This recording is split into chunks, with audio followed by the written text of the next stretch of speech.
Kamusta? You're listening to the Sampaguita Podcast, hosted by Maria Bolaños, Keana Aguila Labra, and Jennifer Nessel. On this show, we chat about all things books, writing, art, and small press publishing for an inclusive literary community. In today's pilot episode, we'll be discussing our creative journeys. Thanks for joining us.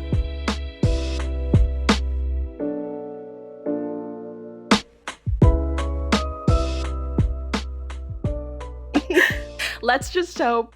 I know. Okay. Wait. Let's do introductions. All right. So, hi everybody. I'm Maria Bolaños, and I'm Jenny Nessel, and this is the Sampaguita Podcast. Our very first episode, but yes, our very first episode that apparently I'm helming, and I hope I don't just drive us straight into the ground. You know what? I can't think of a better person to be at the helm, Maria. So with that very cheesy introduction. That's okay. We can cut out the cheese in post. I actually refuse. I will actually walk out if you cut out this. Oh my God, no. I was like, cut the cheese. Maybe cut that part. David can cut the cheese. Sorry. And he's laughing next to me right now. Oh, yes. That's our sound editor, David. You did ask if I had any more jokes to spare before we began. So this is what you get. One. That is an excellent first joke to start with. Like, imagine. Okay. Here's some manifesting wishful thinking. Imagine if this podcast runs for like 5 years or 10 years or something, and they'll be like, what was the first thing you ever said on episode 1? I don't want this to be my legacy. All right. Well, I'm feeling a little better. Yeah, me too. I'm feeling calm. I guess we jump right into us as writers.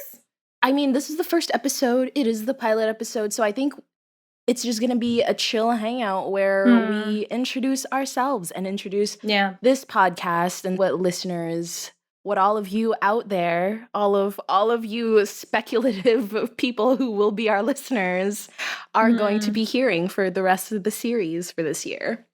Yeah, and we're so happy to have you. If this is your first time with us, welcome. Grab yourself a cup of tea or whatever beverage you like. Oh, yes. Yes. I got myself a big old glass of water here because I have a feeling I'll be talking a lot.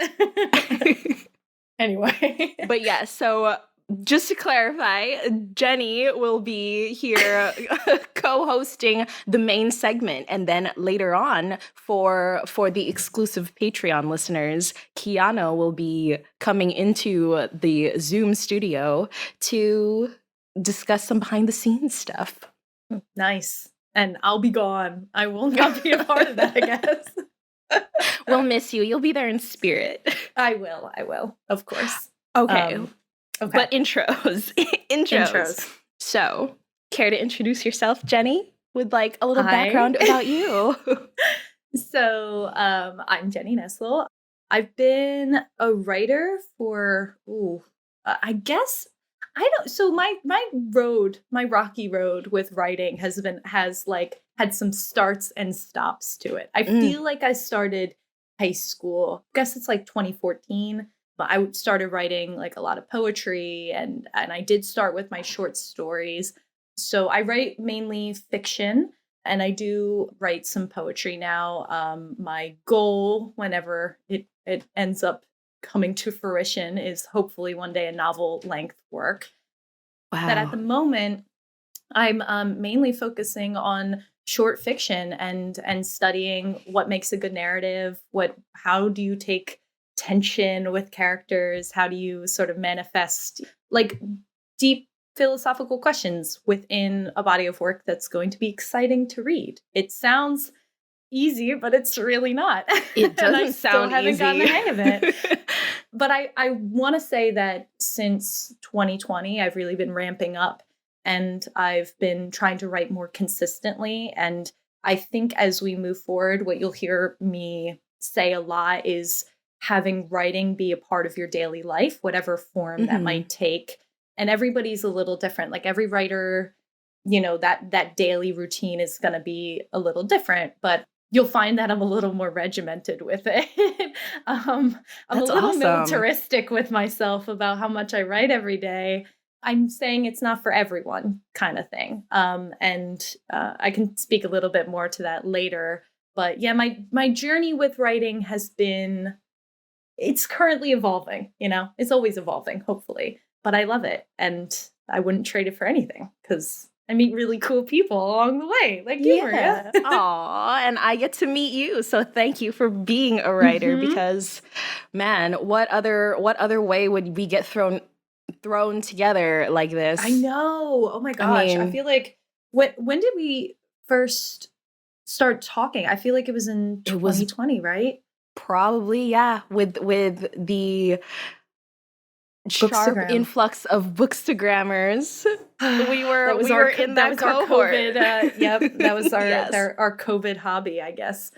That was our collective COVID coping, I think. Coping, yep. That's a good term for it. Yeah. Yep. I mean, and I'm really lucky that I think I stumbled onto your page or something. I think I might have messaged you on Instagram or something, and we didn't stop talking. We couldn't stop talking after that. Thank you so much. I'm so bad about like approaching other people. So whenever like people like bookstagrammers DM me, I'm just like, thank you. So great. Thank you. I like Bookstagram is such a lovely group of people. I agree. I've gotten a little camera shy ever since 2020, but like I genuinely have like a spot in my heart for the Bookstagram community because they're so open and welcoming. Oh my gosh. Yeah. I'm sorry, you were going to do your background. No, you're fine. You're fine. I mean, that is part of my background, right? So, hi, everyone. Again, I'm Maria Bolaños.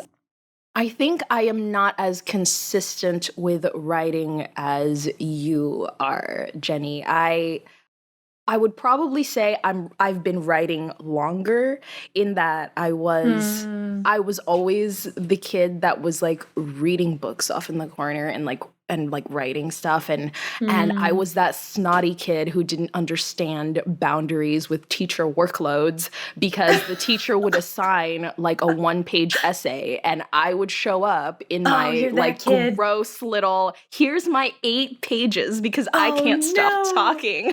No, yes. Maria. I mean, I love those kids. Like, I was a teacher for 2 years. I love those kids, but simultaneously, I'm like, I'm only reading the first 2 pages. I'm sorry. I'm sorry, kid. No, I was that kid. I would, and if I had space left over, I would draw them a picture. I love that, though. I love that. I went crazy with like this dinosaur unit we had. Oh my God. I drew like a whole like Jurassic scene on the back of my dinosaur. I love that, Maria. Homework. Oh my gosh, you gotta find that. That's gonna be your origin story. Started with dinosaurs. But that was my writing journey. Like I was always the kid that wrote too much, but I was not consistent with it. I kind of fell off for a little while, especially after college. Yeah, it's honestly, it can be so isolating to be in your craft once you, the world sort of expects you to be a quote unquote grown up, right? Yeah.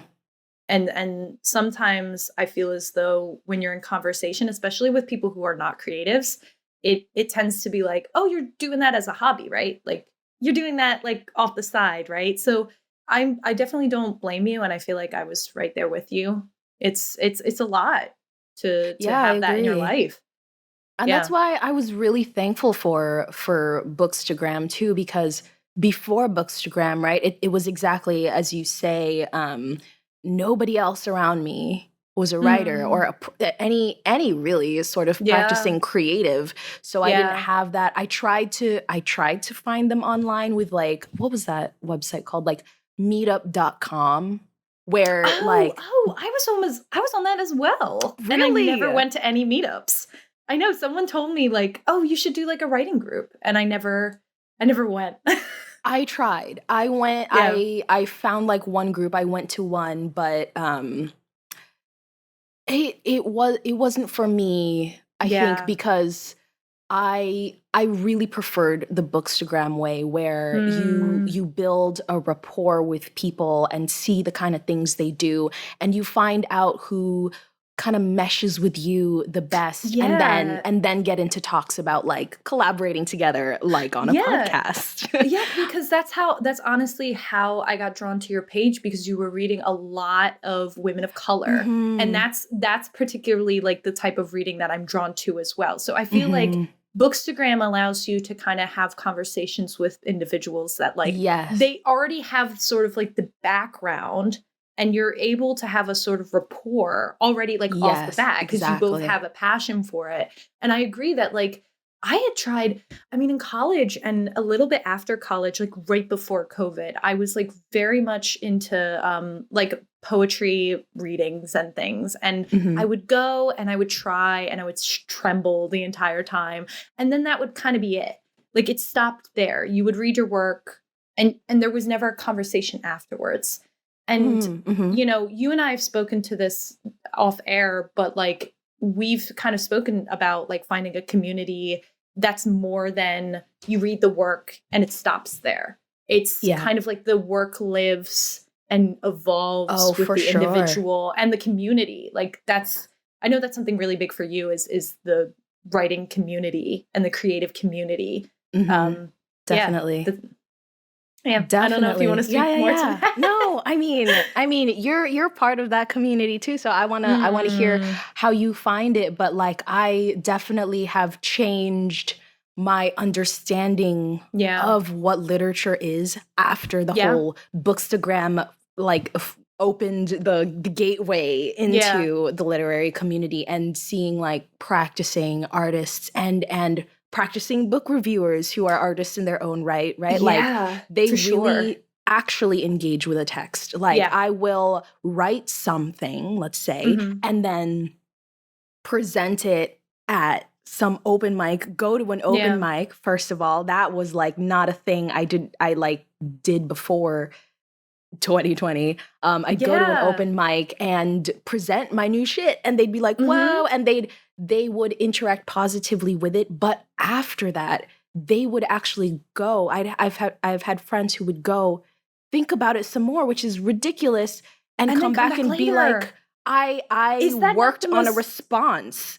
And that is the part that just blew my mind. What? Is that not the most beautiful thing? Like, I feel like that's what gets me excited. Yes, like, exactly. That whole exchange. Because like, you know, like we're all trying to get at our perspectives, right? But a perspective doesn't live in a vacuum. Like we're all contributing to our own perspectives.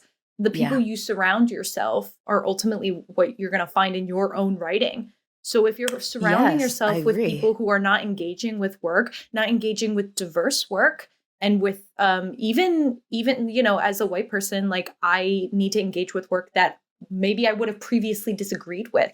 And that finds itself into my writing 9 times out of 10. And I think that's so beautiful that someone could read your work and listen to it and then come back with a response. And then you respond. Yeah, I know. That's and like amazing. Just the art begets the art, right? Yes.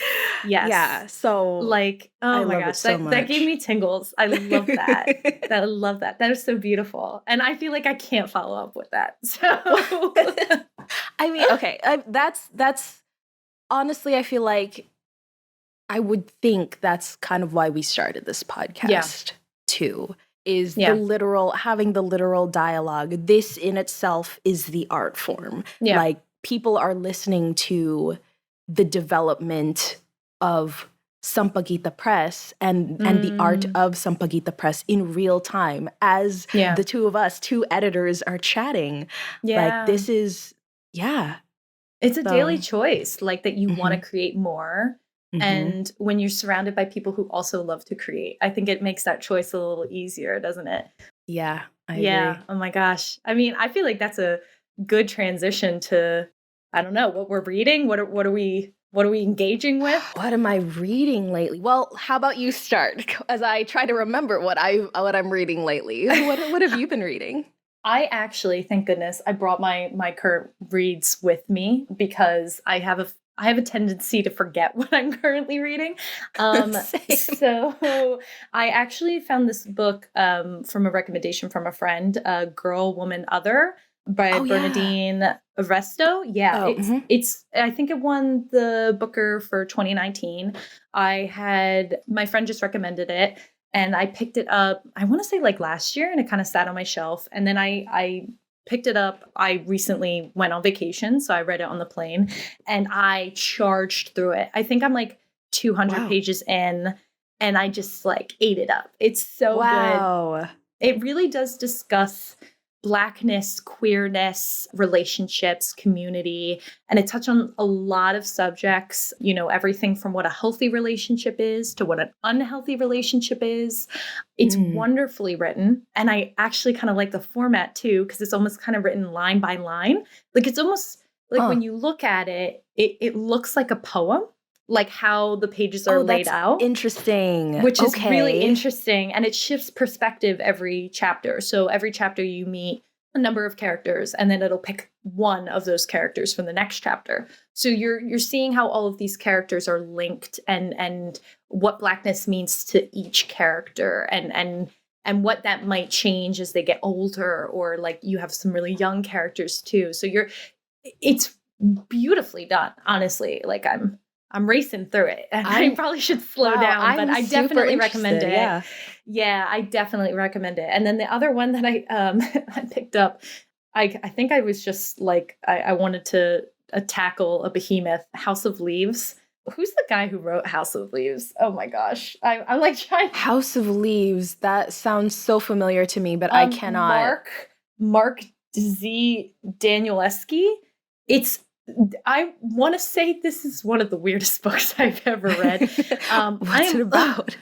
Oh my gosh, what isn't it about? Oh my gosh, this book is a behemoth. It's about a house that is bigger on the inside than it is on the outside. Like, I don't know if you've ever watched Doctor Who, but like a sort of TARDIS that was situation. Immediately what I thought. Yes, but it's a horror genre. Oh my gosh, it's hard to say. Horror genre.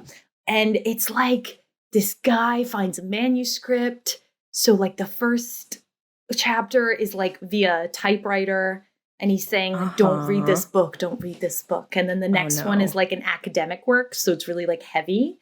And there's some twists and turns and like unreliable narrator kind of thing. It's really, it's interesting. It's kind of spooky in parts. I'm not really the type of person who seeks out horror, but a lot of people had recommended this. So if that's something that interests you, if you want to be stuck looking up whether citations are real or not, it has a lot of fake citations, which I've never come across that, where like you have to check on your own whether or not something's real.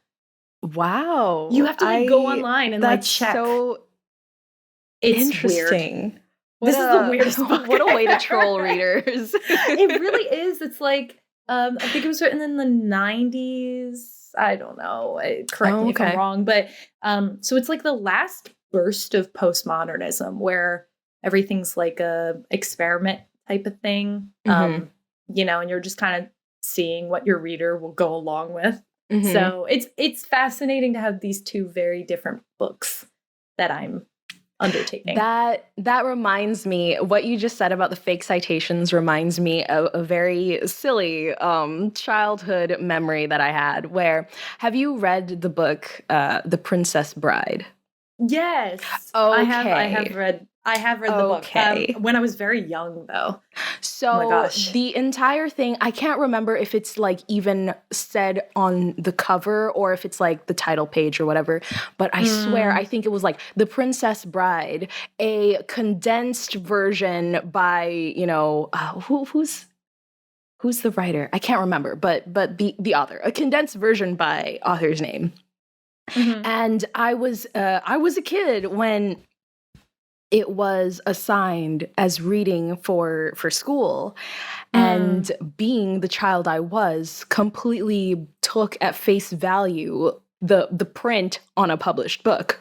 So I had asked my parents to go to stop by the library really quick and pick me up this book that I needed to read next for whatever project.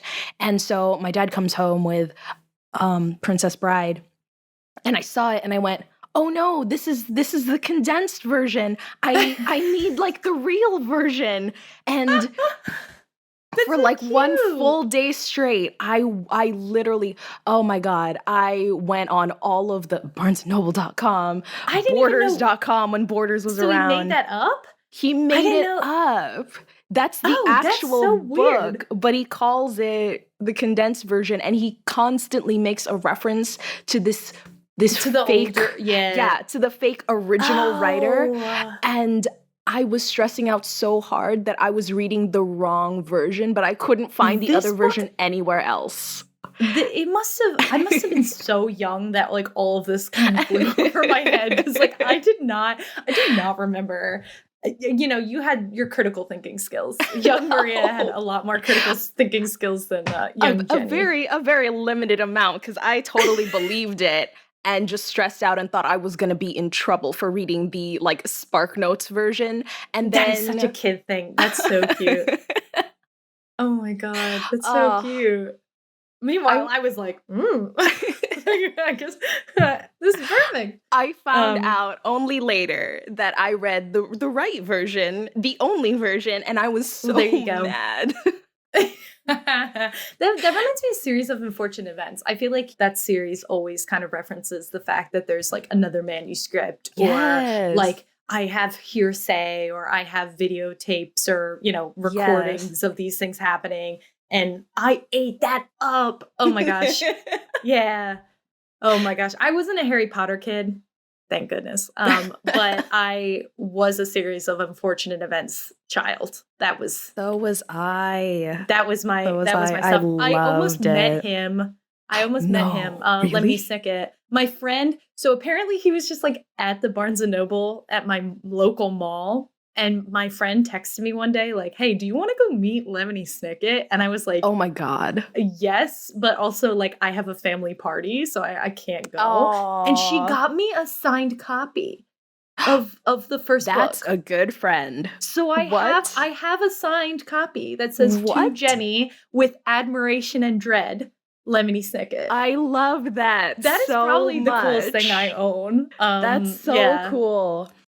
It's in a box in my parents' house, but I still have it. I was convinced after a while, because, I read most of the series. I can't remember how it ends, so I'm just going to say I read 9 most books of the series. Yeah. But after a while, I started to be convinced that Lemony Snicket wasn't real. No, that it was like not. A Banksy situation. I was like, no. He's just, I can't remember his real name, but he's just a chill guy who loves Hawaiian shirts, and he plays the accordion. He's like the coolest guy. He's just a nerd. I love it. Like a I don't know Weird if I should Al be calling type Lemony Snicket. Yeah. I don't know if I should be calling. I mean nerd in the most heartful of ways. Oh yes, we love nerds here. We do. Yes. So I mean no ill towards Lemony Snicket, I promise. I have a lot of I have weird books like that. Like I have a misprint of The Fault in Our Stars, which they only released like about 1,000 of them, but I have a misprint. So I remember being like 14 or 15, like, ooh, gonna read My Fault in the Stars. Like, I'm so excited. And then like the second page was like the 49th page. And I was like, well, what? Whoa. I don't know what any of this is. And I thought something was wrong with me.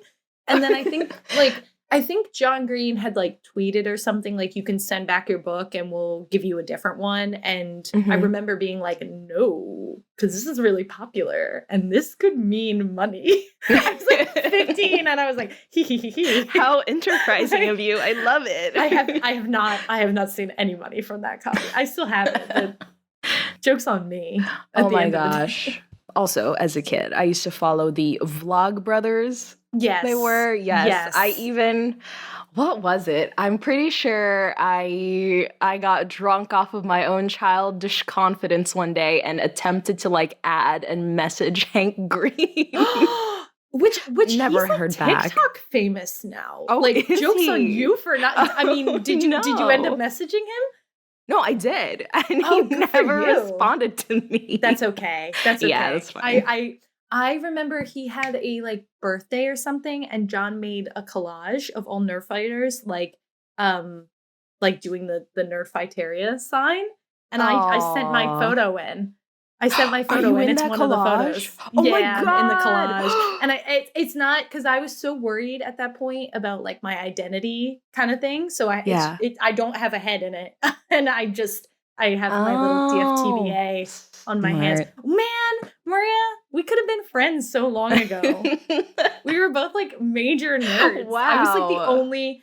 That was back when like nobody wanted to be an introvert. I have this like I remember ongoing this. theory.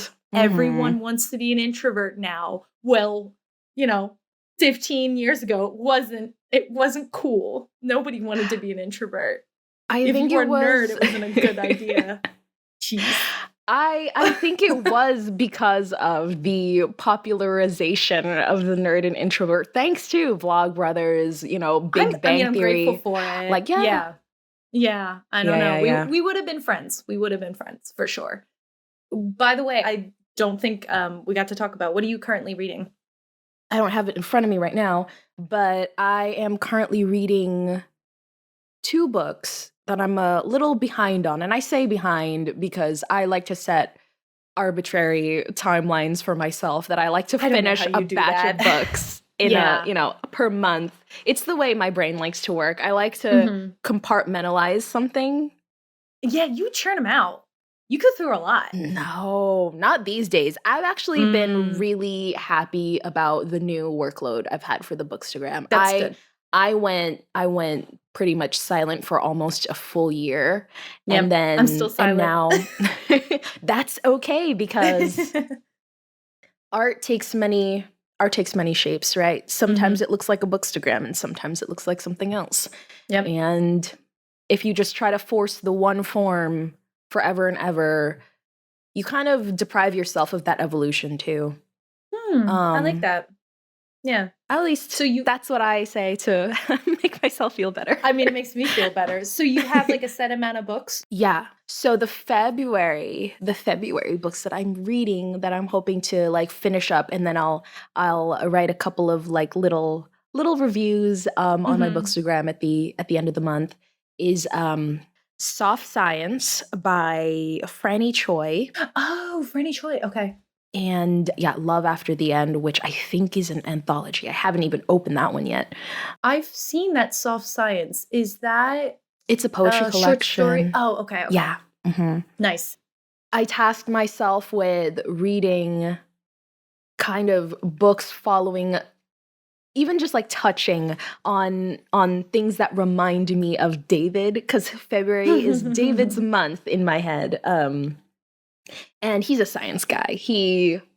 We met in college, and for a while I didn't think we would get along, to be honest. Oh, David is my husband, by the way, so it all worked out.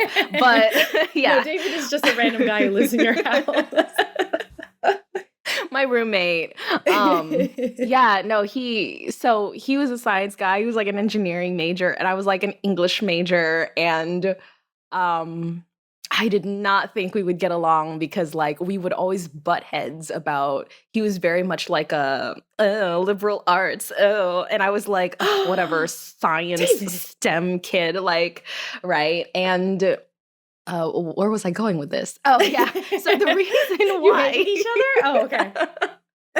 The reason why I picked this poetry collection was because of the title, Soft Science, and I was hoping that it would explore what it did end up exploring. So I was happy about that. Sometimes titles are misleading. Yeah, but Franny Choi is no joke. I think she came out of Michigan, which is a very good program. Oh, wow. MFA. Yeah, I always kind of follow who comes out of these programs, and I've read some of her work, and she's brilliant. Yeah, I thought it was super interesting. Yeah. So what does it explore? Sorry, I cut you off. Oh, no worries.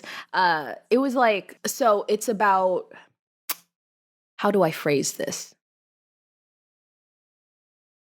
it's not even about womanhood necessarily.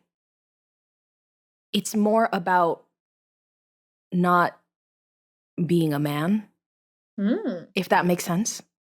And kind of explores the weirdness that is not being a man. And in this sense, if you are a woman or not man, you are seen as this like other creature almost, right? This like not quite human, this cyborg, this robot, this like artificial intelligence type. And there develops kind of a disconnection, a little bit of an uncanny valley of like you become distanced from your own humanity. Like you feel a little unreal. And because the world perceives you as a little unreal. Wow. That's such an interesting take on it. Because a lot of writers have taken on femininity, what it means to not be masculine, you know. And that's eerie. It's kind of unsettling, but I like it. Yeah. So it kind of leans into, in a way, this idea that the speaker of these poems is somewhat cyborg-esque, android-esque, and trying to articulate what love is from this being that nobody is perceiving as like a real being. That sounds so sad. Like so isolating. It feels like a little isolating at times. Yeah. Like, will the audience even listen? Is the point to just say it? Yeah, it uses language that like simultaneously somehow like hits the nail right on the head. Like I resonated so deeply with some of the languages, like some of those lines were just like that is exactly how that feels. Yeah. But at the same time, the entire book is just filled with programming-esque, mechanical-esque jargon. Yeah. So like it was so fun to read something so technical also get crafted so well as to sound very human. Wow. That's such an interesting line to toe. Yes. To not to get too grounded in the technical while also not getting too abstract in that kind of creative endeavor. I mean, that's a very it definitely shows if it goes well. Yeah. For sure. And so much of it is like personal to the writer that even those technicalities, I mean, all of that is a choice, right? Which I always think is very interesting. Like there's a reason for it. You know, we have to dig deeper and we have to ask why. Why did the writer choose this very specific set of phrases to convey this emotion? What are they trying? You know what I mean? What do you feel at the end of it? Yeah. I'm going to check that out. That sounds awesome. I love stuff like that. Yeah. What was the other work that you were tackling? Love After the End. So that one I'm tackling after Soft Science. So I will see what that one's all about. I'm trying to look that up and see who wrote it. It only has an editor. I don't know why I can't find it's the probably writer. Right. It's because it's probably because it's an anthology. So an anthology. So editor is Joshua Whitehead. Okay. Yeah. Okay. Yeah. That's really cool. It's indigenous. Yes. Two-Spirit. That's really cool. I need to read more Two-Spirit work. This will be my really first, I think. That's why I'm also like super interested in I like that you're like, it seems like these two works are really paired very well, like very intentional that you're reading them together. I'm trying. I like to get creative with my work pairings. I like that. Almost like a meal with the wine, kind of like what goes best together, you know? I say this, but I don't drink wine, so but like a pairing, like that sounds really cool. We should think about like something with Sampaguita Press, like how to pair our works together, or like even oh my gosh, I love that. I feel like that's interesting. Like that's something we could explore. Ooh, but that's a question. That's a question. If you had to pair your work with a, let's call them a better known, like more widely known writer of any genre in any form, who would you recommend as a pairing for your work? Oh my goodness. You are putting me on the spot. I'm so sorry. For girl, woman, other. Oh my gosh, it would have to be something about queerness, Blackness. Oh my gosh. Why is like all the work I've ever read in my entire life like going out of my head? Oh, okay. You could pair your current reading list. I was actually talking about your work. Oh, Jennifer Nessel. Yeah. Yeah, like look at me. I've forgotten everything. If I were to pick up your book, who should I pick it up with? At the moment, like the work that I want to one day write, I feel like the closest thing I've gotten to it at this point is A Little Life by Oh wow. Yeah, but it's not going to be exactly A Little Life. A Little Life was more a saga of one character, right? But I've heard that, yes. Yeah, that's Nyana Girahara. That beautiful work. I've read it within the last year, and she's doing something different than what I want to kind of tackle. But I want to look at like a family, like maybe 3 generations. So I was greatly inspired by like White Teeth, Zadie Smith. I hope hopefully everyone has read that. Or Homegoing does a very similar thing where you're looking at multiple generations of a family and kind of like where it splits. How does trauma get inherited? What decision making ends up affecting the next generation? And I want to look at that via a lens of sexual trauma. And like basically, how does that affect a family? How does that affect multiple generations after the fact? Because I think that that's something that we're not really, I don't know about you, but I haven't come across a work that's done that specifically. You know, that's just something I want to explore.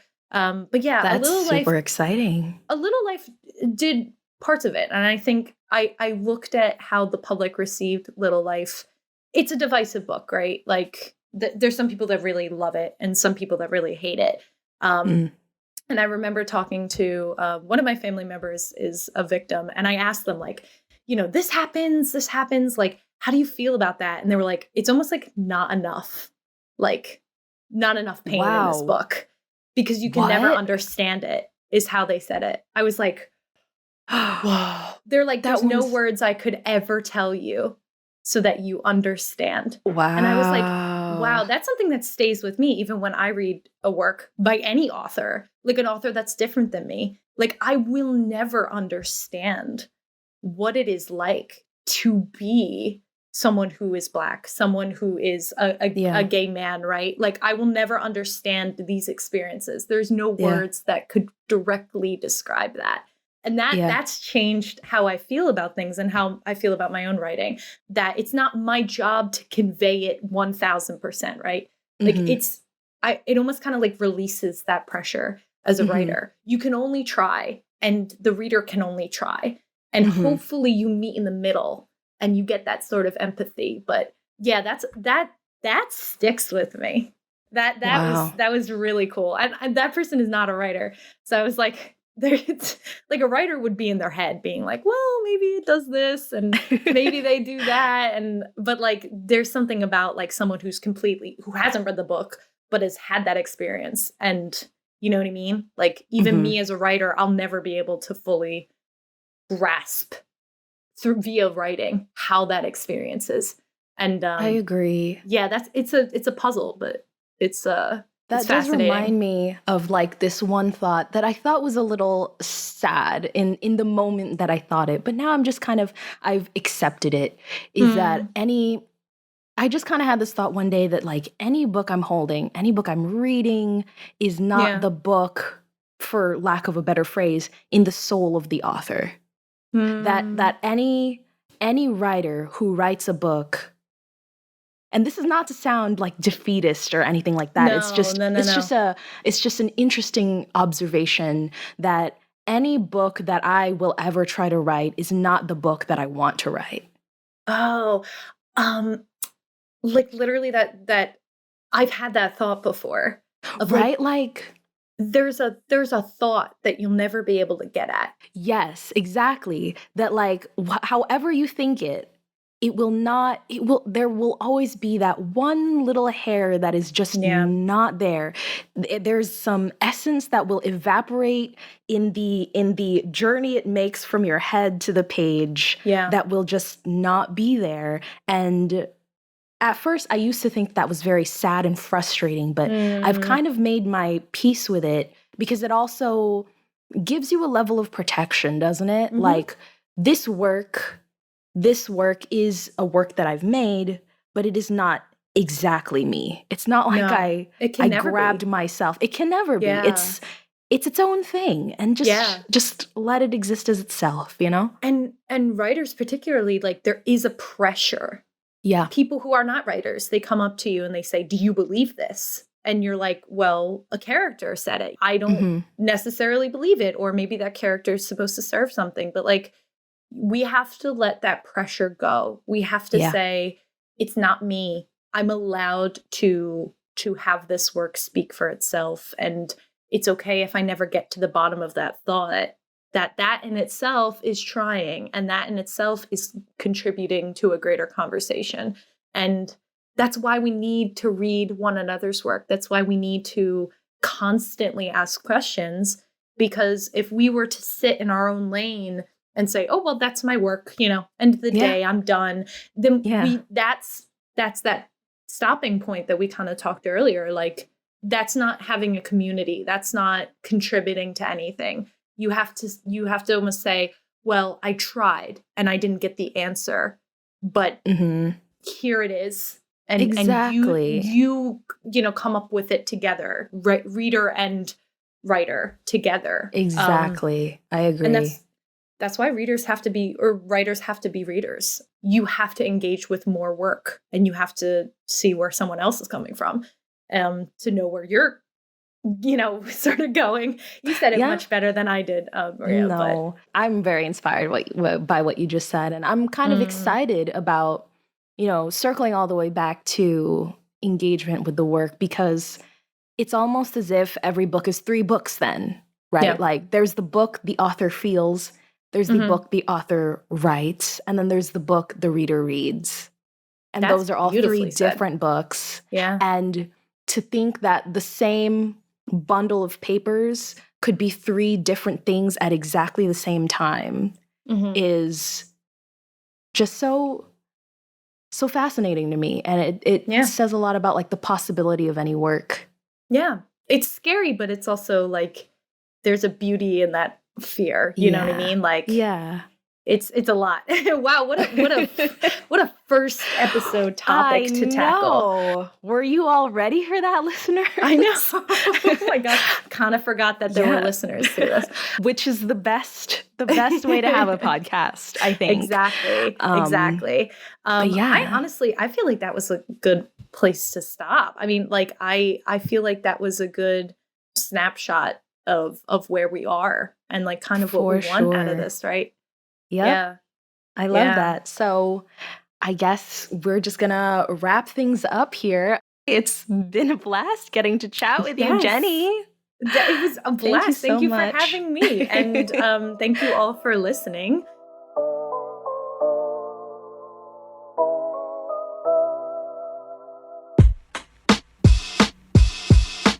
You are listening to the Sampaguita Podcast, presented by Sampaguita Press, an independent small press committed to serving underrepresented voices and communities who may not have access to traditional publishing spaces.